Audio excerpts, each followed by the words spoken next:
Sa dami kong pagsubok natin lampasan, salamat sa isang kaibigan na hindi ako pinabayaan. Marami mang may ayos sa akin at gusto akong tapakan, pero hindi ka pumayag, hindi mo binitawan.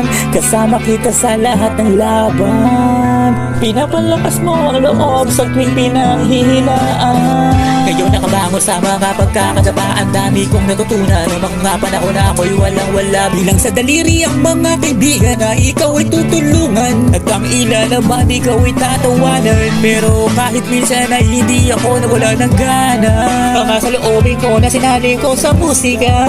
At pasasalamat ko sa isang kaibigan na palagi kong kasama.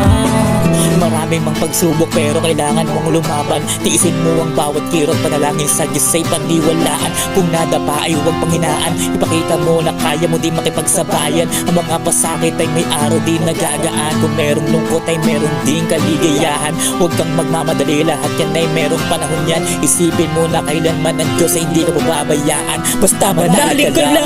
Kumusta nga mga lamali sa akin, una ka na nila, hindi na ba kabangon muling bumalik sa musika pagkatapos sa lubungin ng matitinding alo. Naging matatag sa kabila ng mga pagsubok at matitinding hamon. Di ko kalahin na may darating pala sa akin na maganda na magkakataon. Salamat sa isang matamat ng ibigan, di mo ko iniwan ng mga panahon na hindi ko na malaman kung sino ba ang nalapitan. At ikaw din ang dahilan kung bakit lumakas ang kalooban. Sa basta sa manilang ganawa ay pinalit ko ay kabutihan. Marami mga kaibigan na tumalikod pero hindi na kailangan pag-usapan. Na mga laga ay merong isa na hindi ka binitawan. Tandaan mo na lahat ng bagay ay merong dahilan. Lahat ng nagtagumpay ay kanina pinagpaguran, pero palagi matandaan, hindi palagi pera ang basihan. Dahil hindi mo talaga mapipil ang tunay na kaligayahan. At ito'y makikita mo rin sa mga tunay na kaibigan na palagi sa inyong sumusuporta kahit saan. Napakahirap matagpuan, napakadami nagpapanggap sa daan. Kung ang bulsa mo ay walang laman, di ka nila kailangan, kaya sipagan mo lang. Hindi mo kailangan na sila ay tapatan. Basta malinis lang ang iyong kalooban, wala kang dapat na paggisihan. Kung hindi ka nila matanggap, di mo na yung kasalanan. Dahil may Diyos na kailanman ay hindi ka pababayaan. Ano man ang mga pagsubok ay hindi kanya iiwanan. Basta manalig ka lang.